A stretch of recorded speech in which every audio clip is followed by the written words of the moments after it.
Hello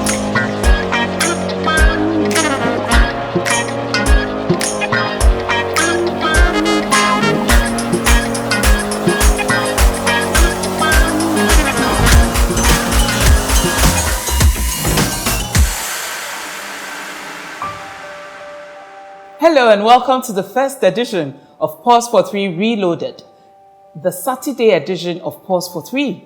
This is an extended edition where I discuss the issues I talked about into some more detail.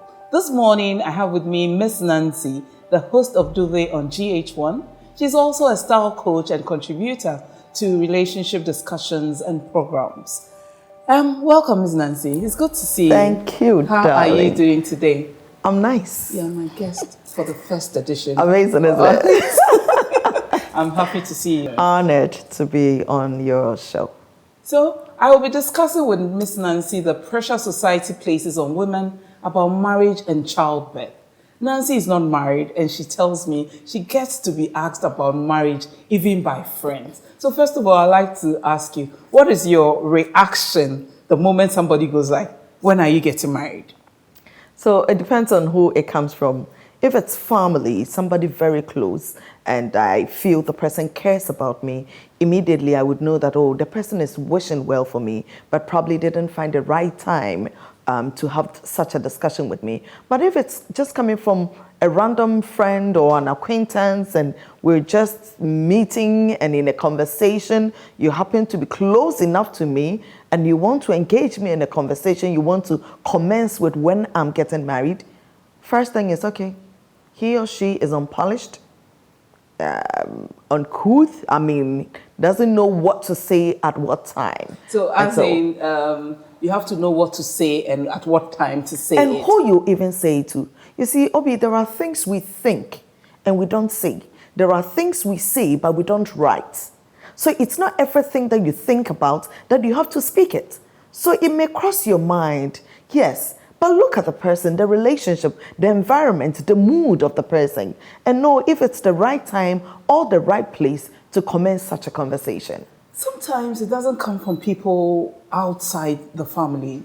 You live in the house or maybe in your home with your mother, your father, and then once a while it's thrown at you. I have had arguments with my mom. These days she doesn't ask me that Anymore. question again. But I'm just wondering, how unpleasant does it become? Every now and then when your mother's chasing you, you're growing. When are you getting married? You should bring a man to show me. When are you bringing a man to the house to introduce him to us? And how should one feel about that? It becomes frustrating for a woman. It's not pleasant. The sad thing about our society is that I am a typical traditional Ashanti woman who still cannot go to a man and propose to a man. Even in our time and age, with all the exposure I've had, I still believe that men would have to come to me and show an interest and build on the relationship. And then when he puts a ring on it, then I can claim it. I still haven't got into that level of exposure where you just see a man and you're like, okay, I have enough money. Let me go to your house. Now I don't believe in those things. So it's strictly about a man coming to marry me. So if the man has not made the effort, and probably the one that made the effort, I'm not interested, and you keep on frustrating me with that question, it's unhealthy psychologically, emotionally for any woman to be asked those questions continually, even when it comes from family or loved ones. But it's gone on for so long and people are getting depression. Oh, yeah. Others are staying in their rooms and crying the whole night. Others simply cannot even get out of their rooms because of the next person looking at them and thinking, you are so old, you are not married. Does it really add anything to a woman if you get married? I believe in marriage, Obi. I believe in marriage. I believe it's a beautiful thing. I think that children should be raised in homes with two parents, a man and a woman, to be precise. All of these negatives we have in our society is because the family lines were broken. I believe in marriage, but I believe that I should be happily married. And I also believe that people should understand that I am single and happily single, and I intend to be happily married too. So the fact that I'm not married does not mean that my world is at a standstill. No, My life is going on. There are other aspects of my life that are on track that is giving me that sense of purposefulness and fulfillment, actually. So it's not just about marriage. It is an important aspect of our lives, but we should look at other things that the person is doing. I mean, I don't have a husband currently, but I do have a lovely daughter. So I was just going on to that. I have 2 grown-up kids. One is 20 this year. The second one is 17. Boys. You have a lovely young lady who's growing up beautifully. And I'm just wondering, every now and then people continue to ask us, when are you getting married? Okay. So I'm just saying that, is there anything wrong with us that we have children and we are not married? I don't think there is anything wrong with us.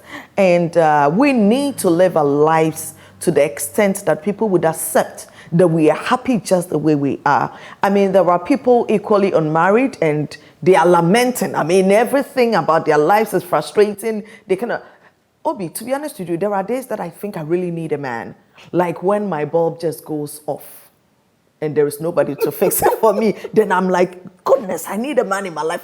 I need a husband. Then when I have to close my zip and the kids are not home. Yes, and then you see the times that we actually miss men in our lives. It's not, our lives are not as frustrating as people think of it to be. And of course, if it's a lack in my life, it's unhealthy for you to remind me all the time what I lack. I mean, if I found that wonderful, fine gentleman, dark-skinned, hairy, godly, hardworking. Clearly the fair men do not have a chance here. Who would put food on my table? I mean, who would be a homemaker? Who would be a partner, a life partner, and he's not the type of husband that would dress up with my money, buy designer shoes with my money, and belt with my money, and then now we're just parading him around, and when I go home, I start crying. You know, for a woman like me, there are things that attract men to me. A man who is in control of his life enough to add my troubles to himself. So if you're not in control of your life, no matter how handsome, no matter the name, the letters behind your name, it doesn't happen for me. So there are things that people are looking out for. I may get them, just like all the dreams and aspirations people have. I may get them or I may not. And I will not die. I will live a fulfilling life every day without her husband. And when I find that husband, I'll live a fulfilling life with that husband. So age doesn't matter?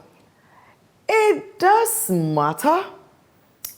It does matter. I think that you see, individually, we all know what we want in our time. I think that if after 50, there are people who don't mind. I mean, I know women who've been married like 4 times. So the situation is different when you've never been married before. I mean, for those of us who tested and tried marriage, I know it's not so that.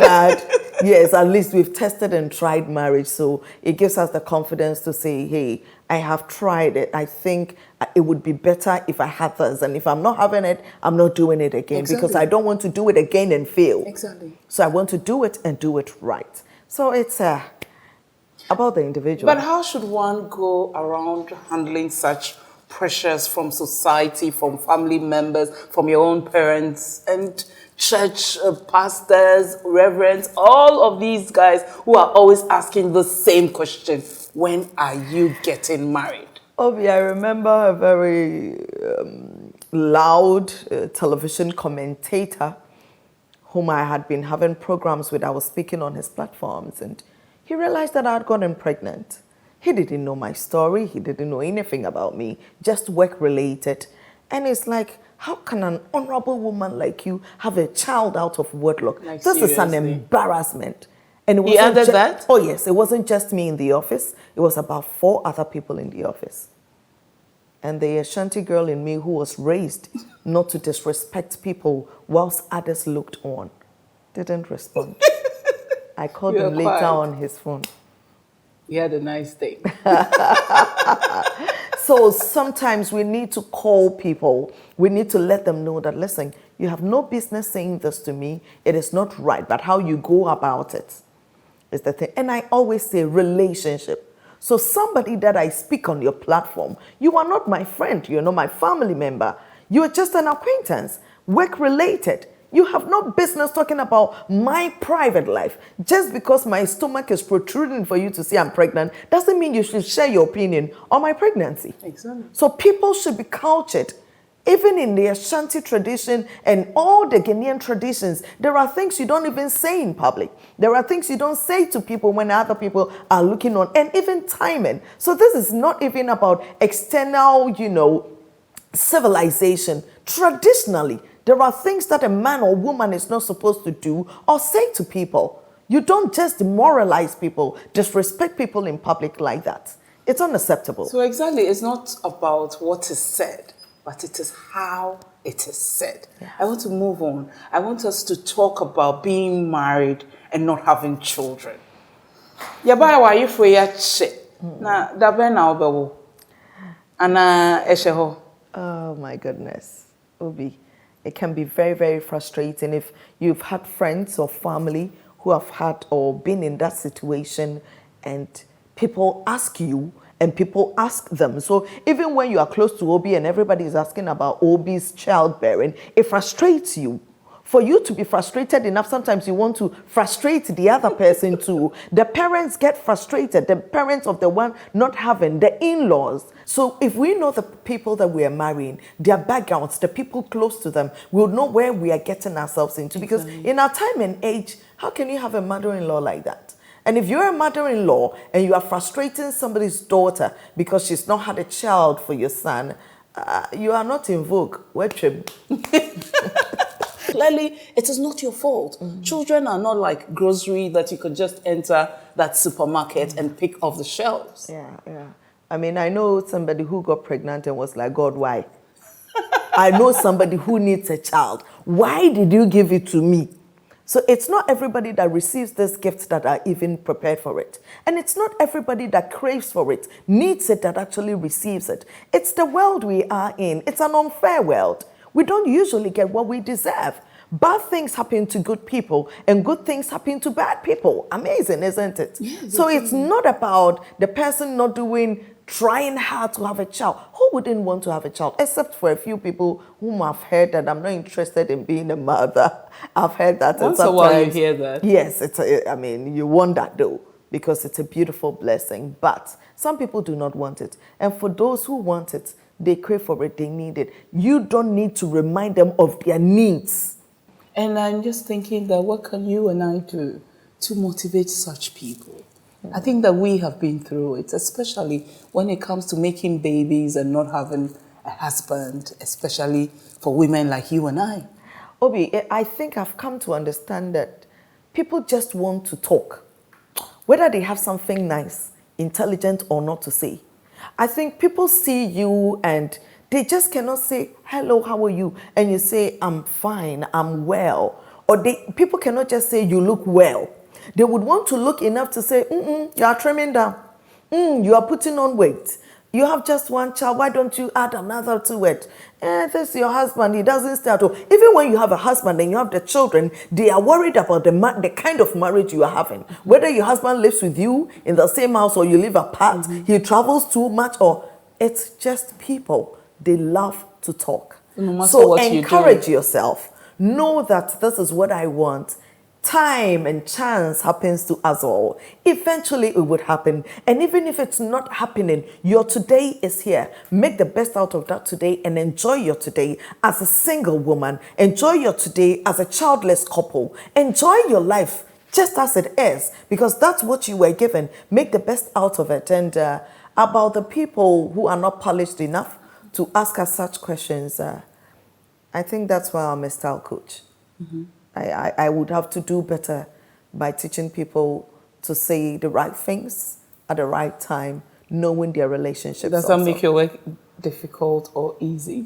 It does make it difficult, especially when from a professional opinion. I think that, no, this is unhealthy. You cannot say this. And then you are also Ghanaian, and then you're supposed to most of it comes from people you respect, people who are probably older than you. And our society does not allow us to reprimand the older people you respect. So long as you are old, you say the unhealthy, stupid things, and you get away with it. It becomes a bit difficult.